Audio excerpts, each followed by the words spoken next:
오늘 우리가 함께 은혜 받을 하나님 말씀은 마태복음 2장 1절 말씀부터 12절 말씀까지입니다.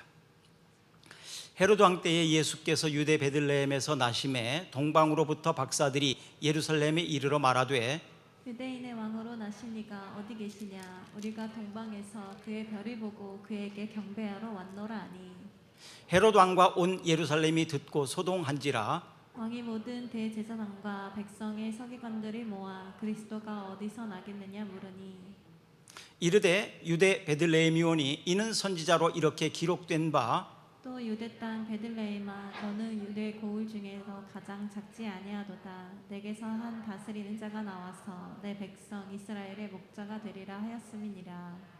이에 헤롯이 가만히 박사들을 불러 별이 나타난 때를 자세히 묻고 베들레헴으로 보내며 이르되 가서 아기에 대하여 자세히 알아보고 찾거든 내게 구하여 나도 가서 그에게 경배하게 하라. 박사들이 왕의 말을 듣고 갈새 동방에서 보던 그 별이 문득 앞서 인도하여 가다가 아기 있는 곳 위에 머물러 서 있는지라 그들이 별을 보고 매우 크게 기뻐하고 기뻐하더라. 집에 들어가 아기와 그의 어머니 마리아가 함께 있는 것을 보고 엎드려 아기께 경배하고 보배합을 열어 황금과 유향과 몰약을 예물로 드리니라. 그들은 꿈에 헤로데게로 돌아가지 말라 지시하심을 받아 다른 길로 고국에 돌아가니라. 아멘. 오늘은 성탄 주일입니다. 성탄절은 사람의 계획으로 만들어진 것이 아니라 하나님의 계획으로 만들어졌습니다. 또한 구약 성경에 기록된 선지자들의 예언의 말씀이 성취된 날입니다. 하나님은 세상을 이처럼 사랑하사 독생자를 주셨으니 바로 하나님이 계획하셨고 하나님이 독생자를 보내신 날이 바로 성탄절입니다. 요한복음 3장 16절을 한번 우리 읽어보겠습니다. 하나님이 세상을 이처럼 사랑하사 독생자를 주셨으니 이는 그를 믿는 자마다 멸망하지 않고 영생을 얻게 하려 하심이라. 하나님이 세상을 이처럼 사랑하사 독생자 바로 예수 그리스도를 주셨으니 이는 예수 그리스도를 믿는 자마다 멸망하지 않고 영생을 얻게 하려 하심이라. 바로 멸망하지 않고 영생을 주시기 위해서 예수님을 이 땅에 보내셨다. 예수님이 오신 이유는 정죄함이 아니고 심판하기 위함이 아니라 우리를 구원해 주시기 위해서 오셨습니다. 마태복음 1장 21절 말씀을 보면 아들을 낳으리니 이름을 예수라라. 이는 그가 자기 백성을 저희 죄에서 구원할 자이심이니라. 바로 우리들을 죄에서 구원하시기 위해서 오셨다. 그래서 예수라는 이름이 바로 구원자입니다. 천사들은 예수님이 이 땅에 오신 것을 노래했습니다. 누가복음 2장 14절을 한번 보겠습니다. 지극히 높은 곳에서는 하나님께 영광이요 땅에서는 하나님이 기뻐하신 사람들 중에 평화로다 하니라. 예수님이 이 땅에 오신 것은 하나님께 영광이고 땅에서는 기뻐하신 사람들 중에 평화로다. 여기에 보니까 모든 사람들에게 평화가 임한 것이 아니라 기뻐하신 사람들 중에 평화로다. 예수님이 오셨을 때 어떤 사람은 오히려 근심되고 걱정되고 두려워했습니다. 그런데 어떤 사람들은 기뻐했습니다. 기뻐하는데도 매우 크게 기뻐하고 기뻐하였더라 이렇게 말씀하고 있습니다. 여러분들은 예수님이 이 땅에 오신 것이 기쁩니까? 아니면 두려움입니까? 또 예수님은 다시 오실 텐데 그때에는 구원자로 오시는 것이 아니라 심판자로 오실 것입니다. 그때는 정말로 두려워해야 될 자가 있을 것입니다. 어떤 이들은 기뻐하고 기뻐하는 날이 될 것입니다. 축제의 날이 될 것입니다. 자, 여러분들은 평화롭습니까? 아니면 지금 두려움이 있습니까? 오늘 본문에 이제 보니까 두 종류의 사람이 나오게 됩니다. 예수님이 오실 때 어떤 사람은 두려워했고 크게 소동했습니다. 근데 어떤 사람들은 너무 기뻐서 즐거워서 노래하고 경배하고 그랬다고 본문에 기록을 하고 있습니다. 오늘날 성탄절에 대한 오해가 조금 있습니다. 너무 상업적으로 가는 경우도 있고요, 또 어떤 신학자들은 날을 가지고 따지는 사람들도 있습니다. 그 사람들은 성탄의 본질을 몰라서 그래요. 메시아가 오신 날, 바로 예수 그리스도께서 이 땅에 오신 날입니다. 그러면 그 사람들이 왜 이 성탄절을 오해하고 있을까요? 성탄절을 알고 있는 저와 여러분들에게 책임은 없을까요? 우리가 성탄절을 잘못 지켰기 때문에, 성탄절에 대해서 잘못 맞이하고 있었기 때문에 그들이 오해를 했는지도 모릅니다. 3절 말씀을 한번 읽어볼까요? 오늘 본문 3절. 헤롯 왕과 온 예루살렘이 듣고 소동한지라. 헤롯 왕과 온 예루살렘이 듣고 소동했다. 헤롯 왕과 사람들은 소동을 했다. 막 지금 어수선한 상황입니다. 자, 예수님이 오셨을 때 다 같은 마음이 아니었어요. 메시아가 오신다는 것은 기대를 했지만 그들이 예수님을 맞이할 때의 태도는 달랐습니다. 또 마음의 동기가 달랐습니다. 동방 박사들은 별을 연구하다, 하늘의 징조를 연구하다가 유대 땅에 위대한 왕이 탄생하신 것 같다, 이건 보통 일이 아니다, 그러니 가서 우리 경배하러 가자. 그리고 동방으로부터 박사들은 찾아왔습니다. 그들이 오다가 보니까 별이 그들을 안내했어요. 그래서 잘 따라왔어요. 그러다가 잠시 별을 잃어버렸습니다. 놓쳐버렸어요. 그래서 상식적으로 생각했어요. 상식적으로 생각하면 어때요? 수도에서 왕이 날 거 아니겠습니까? 그러니까 당시의 수도였던 예루살렘으로 간 거예요. 이 예루살렘에 가서 보니까 아무런 소식도 없고 조용해요. 그래서 헤롯 왕을 찾아갑니다. 우리는 이상한 별의 징조를 보고, 하늘의 놀라운 징조를 보고 여기까지 왔습니다. 여기에 어떤 위대한 왕이 탄생하셨을 것 같은데 혹시 그곳이 어딘지 아십니까? 그러니까 헤롯도 잘 몰랐어요. 그래서 박사들을 불러다가 이야기를 해주니까, 성경에 기록된 걸 보니까 유대 땅 베들레헴 조그마한 고을에서 메시아가 난다고 기록이 있습니다. 이렇게 알려준 거예요. 그래서 동방의 박사들은 그 말을 듣고 베들레헴으로 가게 됩니다. 그러자 가는 중에 또 별의 인도를 받고 정확하게 찾아갈 수가 있었어요. 자, 예수님을 찾아가는데 성령께서 우리를 인도해 주십니다. 그 인도를 따라서 가면 예수님을 인격적으로 만날 수 있고, 또 예수님을 나의 주인으로 고백하여서 구원받을 수 있습니다. 그런데 우리가 잠시 한눈을 팔다 보면 성령의 인도하심을 잃어버릴 수 있어요. 그럼 성령의 인도하심을 받지 못하면 어떤 생각이 듭니까? 이제 내 생각이 나타나는 거예요. 상식적인 생각, 내 경험을 통해서. 그래서 예수님을 만나려고 그러고 신앙생활을 그렇게 상식적으로 한번 해보려고 하다 보니까 찾을 수가 없는 겁니다. 신앙생활은 상식적으로 하는 것이 아니에요. 성령의 인도하심, 성령의 감동, 그리고 성경에 기록된 대로 믿고 순종하고 실천할 때 우리의 신앙생활을 바르게 갈 수가 있습니다. 그러면 메시아가 온다는 이런 말씀이 기록되었는데 왜 헤롯은 그것에 대해서 준비를 하고 있지 않았을까요? 하늘로부터 이상한 징조도 오고 여러 가지 또 알려주기도 하고 그랬음에도 불구하고 헤롯은 왜 예수님을 경배하러 같이 가지 않았을까요? 헤롯은 원래 에돔 사람입니다. 유대인이 아니에요. 에돔 사람이에요. 그러니까 그가 유대인의 왕이 되었어요. 그럼 유대인이 아닌데 유대인이 왕이 되었다 보니까 신분적으로 좀 자기가 좀 부족한 부분이 있잖아요. 그러다 보니까 이 권력에 대한 또 정적을 제거해야 된다는, 권력을 지키기 위해서는 이런 생각을 가지고 있던 사람입니다. 그 두려움이 좀 있었죠. 그래서 이 헤롯은 정치적으로나 군사적으로나 이런 면에서는 좀 탁월했지만 폭군, 바로 폭력적일 수밖에 없었습니다.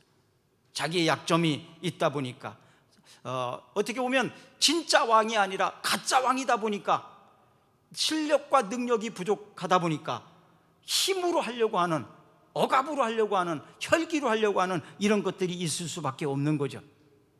그래서 이 헤롯이 통치하는 가운데에서 정적이 될 만한 사람들을 막 숙청시켜 버렸습니다. 인정사정도 없는 아주 폭군입니다. 그래서 이 헤롯은 자기의 아들 장남을 처형했어요. 자기 아내도 죽였어요. 또 아내의 엄마, 장모도 죽였어요. 그 정도로 이 헤롯은 폭군입니다. 폭력이 있는 사람입니다. 그래서 당시에 로마 황제였던 아우구스투스가 뭐라고 말을 했냐 하면, 당신이 안전하게 평안하게 살고 싶으냐? 그러면 헤롯의 아들로 살지 말고 헤롯의 돼지가 되거라 그랬어요. 헤롯의 아들로 살면 절대 당신은 평안하게 안정적으로 살 수 없다. 헤롯의 돼지가 되면 평안하게 살 수 있다. 얼마나 이 헤롯이 폭력적이고 그런 사람이면 그렇게 황제가 말을 했겠습니까? 원래 이 헤롯은 이제 총독으로 파견된 사람인데, 그가 BC 40년에 분봉왕으로서 이스라엘 유대 땅을 다스리게 되죠. 자, 이 헤롯 때에 바로 예수님이 탄생하신 겁니다. 만약에 예수님이 예루살렘에서 나셨더라면 성경에 기록된 것도 잘못된 거고, 또 성경대로 하지 않아서 예루살렘에 태어났다면 헤롯이 가만두지 않았을 거예요. 하나님께서는 이 모든 것들을 다 알고 계셨습니다. 그래서 조그마한 시골 동네 베들레헴에서 나게 하신 거예요. 그러니까 헤롯은 깜짝 놀랐던 거죠. 찾을 수도 없었습니다. 그가 나중에 이제 동방 박사들이 경배하고 나서 다시 들려가지고 어디에서 태어나셨는지 알려주면 우리도 가서 경배하겠다, 이렇게 약속을 합니다. 근데 그건 거짓말이에요. 만약에 동방 박사들이 어디에서 예수님이 태어나셨다고 알려주면 헤롯은 군대를 거느리고 가가지고 예수님을 죽였을 거예요. 그렇기 때문에 이 동방으로부터 온 박사들이 천사들의 말을 듣고 헤롯에게 안 가고 그냥 얼른 가버렸습니다. 그리고 이 동방 박사들이 만약에 그 예루살렘에 갔더라면 그들은 가만히 뒀겠습니까? 그들도 죽여버리겠죠. 하나님께서는 메시아 예수님을 보호하고 또 동방 박사들을 보호하기 위해서 천사들을 통해서 그를 인도해 주셨던 것입니다. 이렇게 하나님의 말씀을 듣고 사는 사람들은 하나님이 안전하게 지켜주십니다.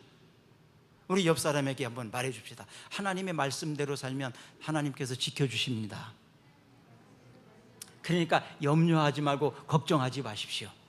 나중에 헤롯 왕이 이 사실을 알고 났는데 그때는 한 40일 정도 지났을 때예요. 아무리 기다려도 동방으로부터 찾아왔던 박사들이 다시 오지 않는 겁니다. 그리고 막 아무리 예수님이 나신 곳을 찾아보려고 해도 알 수가 없어요. 그러다 보니까 한 3, 40일이 지나버렸습니다. 그러니까 이제 헤롯이 이제 도저히 너무 화가 나는 거죠. 그래서 누군지도 모르고 어디에서 정확하게 난지도 모르고, 그러니까 베들레헴 그 근처에 있는 근동에 있는 2살 이하 어린이는 다 죽여버렸습니다. 그러니까 베들레헴 근처에서 태어난 2살 이하의 아이들은 다 죽여버렸어요. 누군지 모르니까, 어디에 있는지 모르니까. 그런데 이미 예수님은 피난을 가셨습니다. 그렇기 때문에 안전할 수가 있었던 거죠. 세상이 아무리 하나님의 백성들을 해하려고 해도 하나님이 지켜주시면 안전합니다. 여러분들은 하나님의 백성이라는 사실이 얼마나 대단한 일인지, 또 얼마나 큰 축복인지를 기억하셨으면 좋겠습니다. 그래서 하나님의 백성이 되는 것은 혈통으로 아니면 야망으로 되어오는 것도 아닙니다.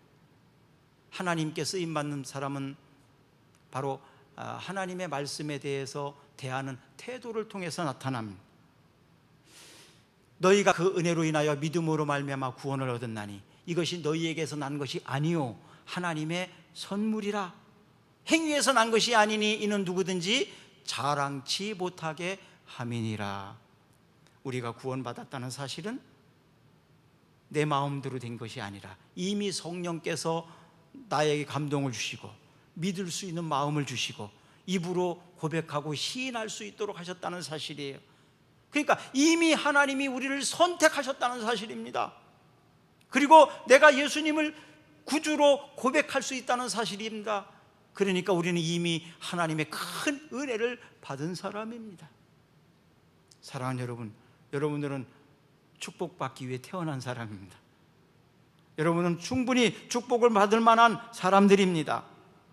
그렇다면 동방 박사들처럼 이제 우리가 어떻게 예수님을 대해야 될까? 어떻게 예수님을 만나야 될까? 동방 박사들을 통해서 배워보도록 하겠습니다. 왜냐하면 동방 박사들이 드린 그 경배, 예배, 하나님은 그것을 가장 기뻐하시거든요. 그래서 동방으로부터 찾아와서 경배한 그 박사들을 하나님이 기뻐하셨고 그들을 지켜주시고 안전하게 돌아갈 수 있도록 인도하셨던 거예요. 그것처럼 지금 현재 우리가 할 수 있는 하나님 앞에 최상은 바로 예배입니다. 요한복음 4장 23절과 24절을 읽어보겠습니다. 아버지께 참되게 예배하는 자들은 영과 진리로 예배할 때가 오나니 곧 이때라. 아버지께서는 자기에게 이렇게 예배하는 자들을 찾으시느니라. 하나님은 영이시니 예배하는 자가 영과 진리로 예배할지니라. 예, 아버지께 참되게 예배하는 자들은 영과 진리로 예배해야 된다. 그리고 아버지는 이렇게 예배하는 자들을 찾고 계신다. 하나님은 영이시니 예배하는 자가 영과 진리로 예배할지니라. 이렇게 되어 있습니다. 또 오늘 본문에 나와 있는 박사들이 경배했다. 이건 프로스케네오라는 헬라어를 사용했습니다. 이것은 어떤 뜻이냐 하면 무릎을 꿇고 엎드려 절한다, 이런 뜻이에요. 경배한다는 이 단어의 뜻은 뭐냐 하면 무릎을 꿇고 엎드려서 절한다, 이런 뜻입니다. 무릎을 꿇고 엎드려서 절한다, 이것은 이 당시에 그 풍습으로는요, 아무에게나 무릎을 꿇지 않아요. 또 아무에게나 절을 할 수 없어요. 오직 누구에게? 황제에게만 할 수 있는 일이에요. 황제에게만 무릎을 꿇고 절을 합니다. 그 외의 사람에게는 어느 누구에게도 무릎을 꿇고 절하지 않습니다. 바로 하나님께 하는 것은 황제 이상으로 해야 된다는 거예요. 무릎을 꿇고 엎드려서 경배한다. 이것은 나 자신을 하나님 앞에 드리는 행위입니다. 그래서 예배는 보는 게 아니라, 구경하는 것이 아니라 예배는 드리는 거예요. 뭐를 드려요? 나를 드리는 거예요. 그러니까 나를 하나님 앞에 드리니까 하나님은 나를 고치시고 다듬으시고 만드셔서 사용하실 수 있는 거예요. 왜? 나를 하나님 앞에 전폭적으로 드렸기 때문에. 여러분, 살아가면서 가끔 이런 생각을 해보잖아요. 나도 내 마음에 안 들어. 그쵸? 나도 내 마음에 안 들잖아요. 안 드는 게 많죠. 그래서 자식들한테 저주 비슷하게 하는 말이 뭐냐 하면, 너도 너 같은 자식을 낳아서 키워봐라, 그 말을 해요. 너도 너 같은 자식을 낳아서 키워봐라. 그러면 딱 나오는 말이 뭔지 알아요? 나는 안 낳아. 나 같은 자식 태어날까봐 나는 결혼 안 해. 이렇게 말을 하더라고요. 왜냐하면 자기도 자기가 잘못됐다는 걸 알고 있다는 얘기죠. 자, 그러면 나를 하나님 앞에 드리게 되면 하나님은 어떻게 하시느냐? 나의 부족을 채워주십니다. 나의 부끄러움을 감춰주시고 부끄러움이 자랑스럽게 만듭니다. 그래서 하나님은 나를 고치시고 하나님은 나를 치유하시고 하나님은 나를 다듬어 주십니다. 그래서 하나님의 고치심과 치유하심과 다듬음을 받게 되면 이제는 내가 아닙니다.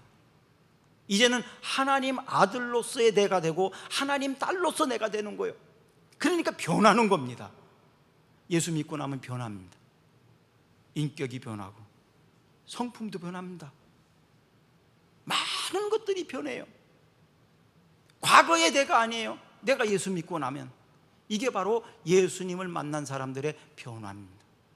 우리는 이것을 거듭났다고 그래요.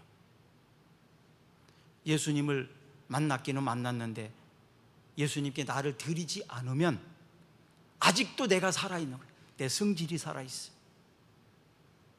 나의 욱하는 성격들이 살아있어요. 내 고집이 살아있어요. 내 자존심이 막 살아있어요.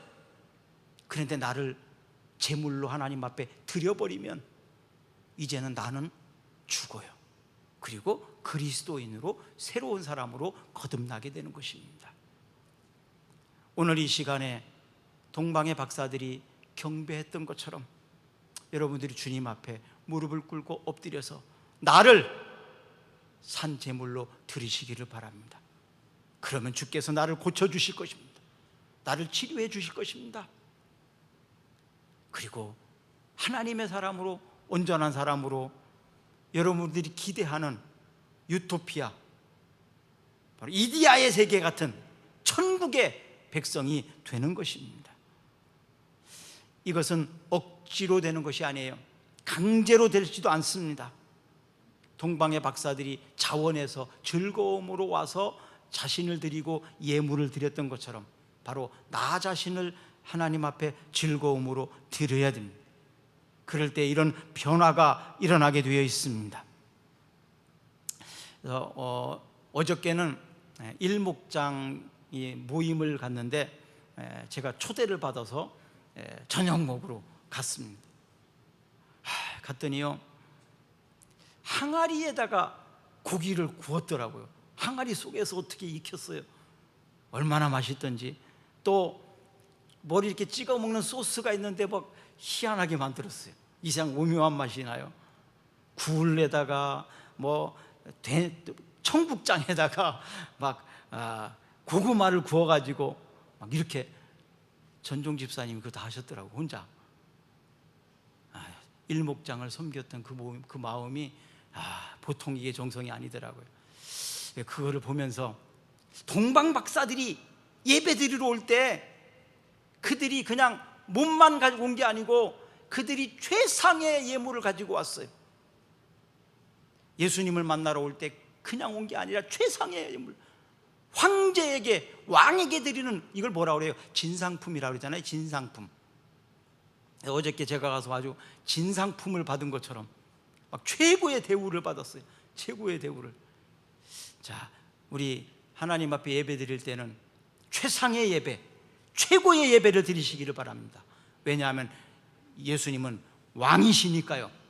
왕에게 진상품을 드릴 때는 최고로 드려야 되지 않겠습니까? 최상의 것으로 드려야 되지 않겠습니까? 이것이 뭐냐면 황금. 황금은 왕에게 드리는 표시, 상징입니다. 또 유향은 신성을 상징합니다. 신성. 그리고 몰약은 고난과 죽음을 상징하는 거거든요.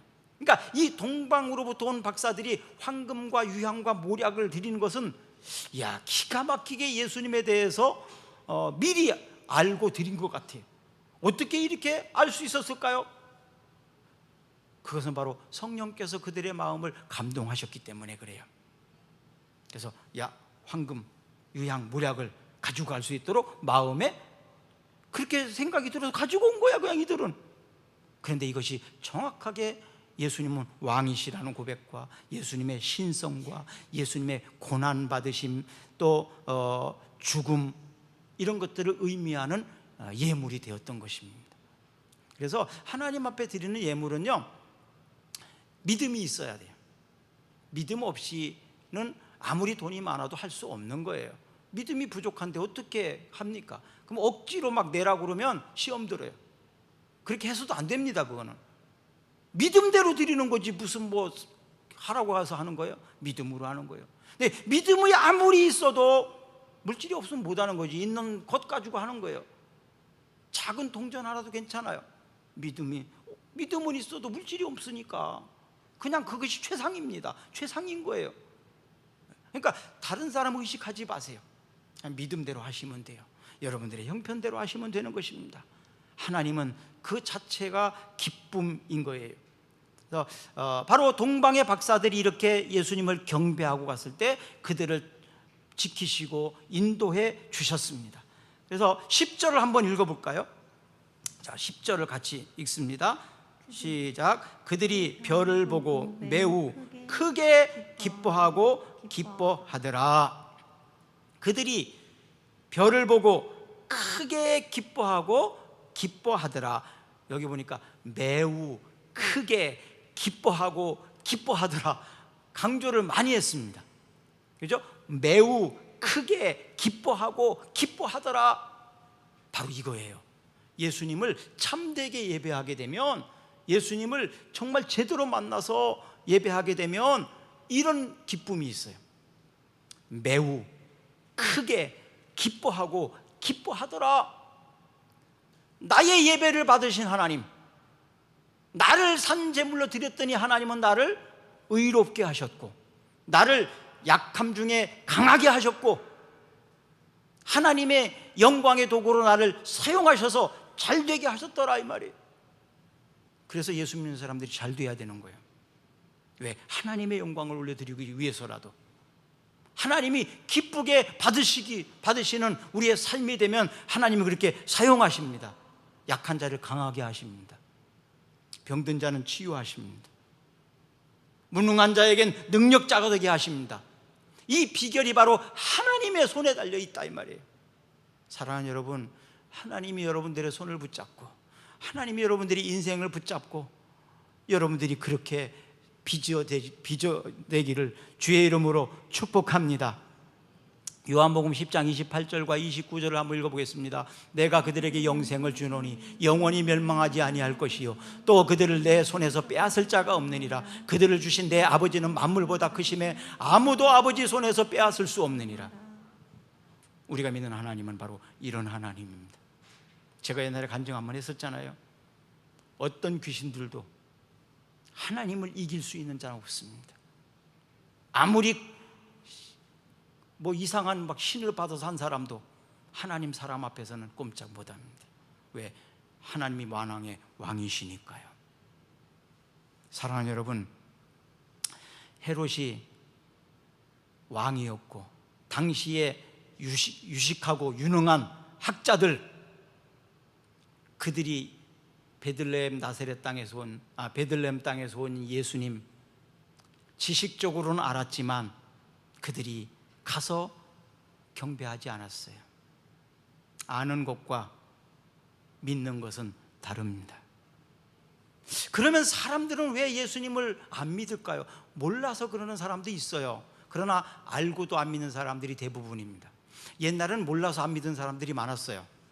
근데 요즘에는 예수님에 대해 모르는 사람 별로 없어요. 많이 압니다. 그런데도 예수님을 안 믿어요. 왜 안 믿을까요? 저는 그게 궁금해요. 왜 안 믿을까요? 여러 가지 이유를 많이 대요. 근데 그건 본질이 아닙니다. 예수님을 안 믿는 이유는 한 가지예요. 내가 왕노릇하고 싶어서, 내 마음대로 살고 싶어서예요. 내가 왕으로 살고 싶기 때문이에요. 예수님을 믿게 되면 내가 왕으로 살지 못하거든요. 내가 하고 싶은 대로 하지 못하거든요. 내가 하기 싫은 것도 해야 되거든요. 그러니까 그게 싫은 거예요. 그래서 내가 왕으로 살고 싶기 때문에, 내 마음대로 살고 싶기 때문에, 내가 하기 싫은 건 안 하고 싶기 때문에 예수님을 안 믿는 거예요. 사실 이게 본질입니다. 그런데요, 그들은 헛똑똑이입니다. 무슨 똑똑이라고요? 헛똑똑이에요. 헛똑똑이. 지혜롭지 못한 사람입니다. 저 어리석은 사람 아닌 것 같죠? 나름대로 그래도 똑똑한 사람 중에 하나입니다. 근데 왜 내 인생을 걸었을까요? 어리석었기 때문에 걸었겠습니까? 또 성경에 나오는 인물들 가운데 사울, 나중에 바울이 된 사람, 그는 대단한 유식한 사람입니다. 최고의 학문 가말리엘 문화에서 배운 사람이에요. 그의 집안은 유대인 중에 유대인이에요. 거기에다가 그는 자기 실력과 능력으로 로마 시민권을 가진 사람이에요. 당대에 엄청난 난 사람입니다. 또한 성경에서 또 이 세상에서 가장 지혜로운 사람이 누구라고 말합니까? 솔로몬 아니에요? 세상에서 가장 지혜로웠던 사람이 솔로몬 아닙니까? 그 솔로몬은 뭐라고 말합니까? 잠언서를 쓴 사람 아닙니까? 헛되고 헛되다. 내가 다 누려보고 내가 많은 지식과 지혜를 가지고 사람들에게 부러움을 샀지만 헛되고 헛되더라. 다 헛되더라. 인간의 최고는 하나님을 경외하는 거다. 하나님을 경외하는 것이 잘 사는 거다. 바르게 사는 거다. 그렇게 고백하지 않습니까? 무식해서가 아닙니다. 무능해서가 아닙니다. 예수는 믿지 않는 자체가 무식한 거예요. 이 세상에서 가장 지혜가 어떤 것일까요? 내가 모르는 것을 아는 사람이 똑똑한 사람입니다. 내가 모르는 것을 아는 사람이 똑똑한 사람이에요. 내가 모르는 것을 모른다는 건 사실은 어리석은 사람입니다. 내 인생은 나의 것이라고요? 내려놓으세요. 멈추세요. 그리고 거절하세요.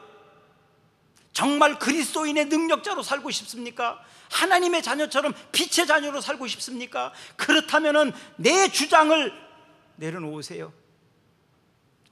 내 고집을 내려놓으세요. 내 체면을 내려놓으세요. 내 입장을 내려놓으세요. 내 자존심을 꺾으세요.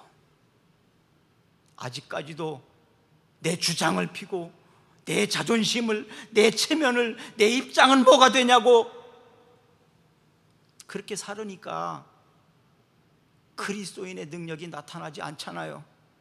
그러니까 경건의 모양은 있는데 경건의 능력은 없지 않습니까? 지금 경건의 능력이 있습니까? 하나님이 주시는 능력을 가지고 사십니까? 주여, 제가 아직 거절하지 못했네요. 제가 내려놓지 못했네요. 이제 제 주장을 꺾겠습니다. 멈추겠습니다. 내 입장, 내 체면, 내 자존심, 주여 십자가 앞에 내려놓겠습니다. 이제는 내가 죽고 그리스도인으로 다시 살게 하옵소서. 이럴 때 하나님은 여러분들을 이제는 그때부터 세워주기 시작합니다. 그때부터 쓰시기 시작하면 여러분들이 이제는 과거의 내가 아니라 정말 능력 있는 사람이 될 수 있는 거예요. 에베소서 2장 3절을 한번 읽어봅시다. 전에는 우리도 다 그 가운데서 우리 육체의 욕심을 따라 지내며 육체와 마음에 원하는 것을 하여 다른 이들과 같이 본질상 진노의 자녀이었더니 2장 12절 13절입니다. 그때 너희는 그리스도 밖에 있었고 이스라엘 나라 밖의 사람이라 약속의 언약들에 대하여서는 외인이요 세상에서는 소망이 없고 하나님도 없는 자이더니 이제는 전에 멀리 있던 너희가 그리스도 예수 안에서 그리스도의 피로 가까워졌느니라. 아멘.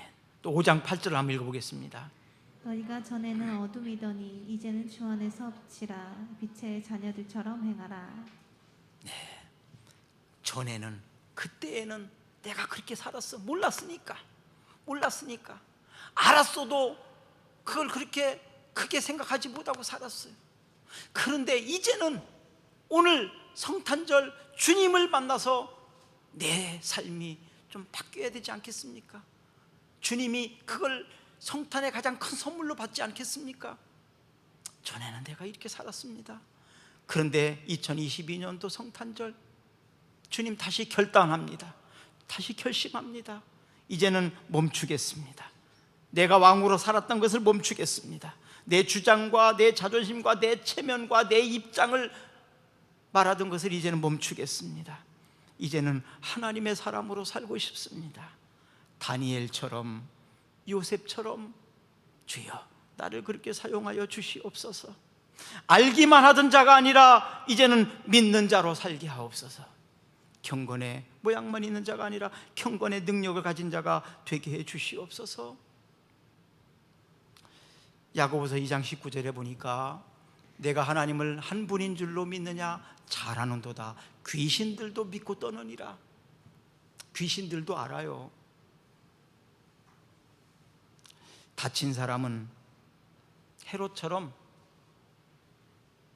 마음이 다쳐서 결국 두려움과 외로움과 시기와 질투 때문에 주님이 주시는 그 평화를 경험하지 못합니다. 주님이 주시는 그 천국을 누리지 못하게 되는 겁니다. 그래서 오늘 본문에 있는 것은 기뻐하심을 입은 사람들 중에 평화로다. 바로 평화를 누리지 못하는 거예요. 메시아 예수님이 오셨는데, 내가 예수님을 만났는데, 그런데 평화를 누리지 못해요. 기쁨을 누리지 못해요. 왜 그렇습니까? 다쳤어요. 헤롯처럼 마음을 닫아버렸어요. 예수님을 영접하지 않았어요.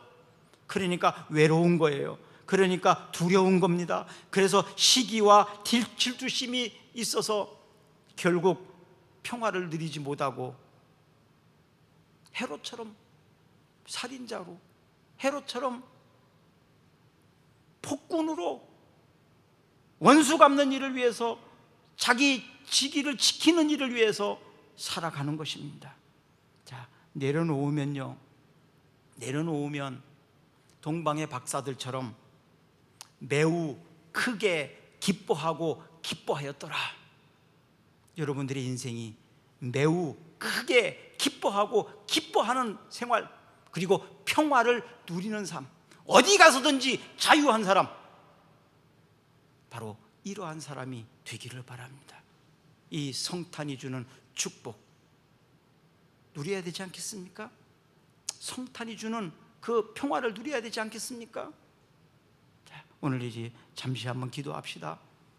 주님, 예수님의 탄생을 마주한 사람들, 헤롯처럼, 당시의 유대 지도자들처럼 머리로는 알았는데 나를 비우지 못하고 내 소욕을 거절하지 못하고 멈추지 못하고 아직까지도 내 주장을 내세우고 앞세우고 자존심과 체면과 내 입장은 뭐가 되냐고 그렇게 살았습니다. 내가 나의 왕으로 살았습니다. 하나님, 이제는 예수님이 나의 왕이심을 고백합니다. 이제 예수님 저를 다스려 주시고 진정한 평화를 주시옵소서. 그리고 주님이 주시는 안식을 누리는 삶을 살게 해 주옵소서.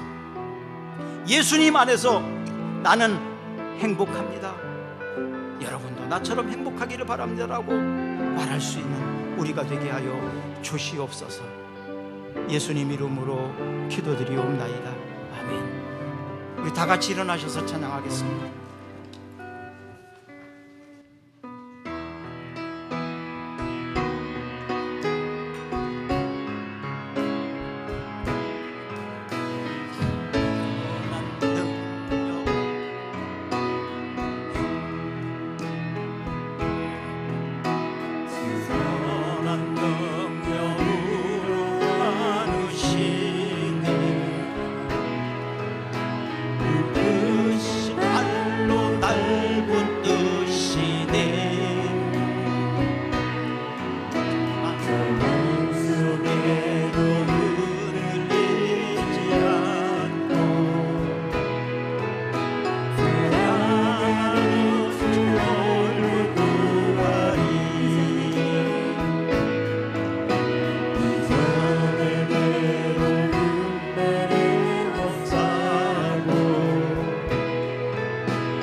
시간 한번 인사합시다. 주 안에서 나는 행복합니다. 당신도 행복하기를 바랍니다. 한번 인사해 보세요. 주 안에서 나는 행복합니다. 당신도 행복하기를 바랍니다. 행복하시기를 바랍니다. 진짜로 저 행복합니다. 여러분도 행복하시기를 바랍니다. 축도 마친 다음에 가지 마시고 케이크 커팅 하는데, 커팅은 안 해도 된답니다. 그래서 노래만 부르고 우리 협동 목사님께서 축복기도 한번 해주시고, 그리고 식사하러 밑으로 내려가도록 하겠습니다. 우리 축복기도를 하겠습니다. 기도하겠습니다. 지금은 인간의 구원을 위해 사람의 형상으로 이 땅에 태어나신 아기 예수 그리스도의 넓으신 은혜와 인간을 용서하시기 위하여 자신의 독생자까지 아낌없이 내어주신 하나님의 사랑과 성도들을 보호하시는 성령님의 역사하심이 성탄절 예배에 참석한 성도들과 알미 예배가 되기를 소망하면 사랑하는 모든 성도들, 저들의 가족, 저들의 사업장, 우리나라와 이 민족 위에 영원토록 함께 하시기를 간절히 축원하옵나이다. 아멘.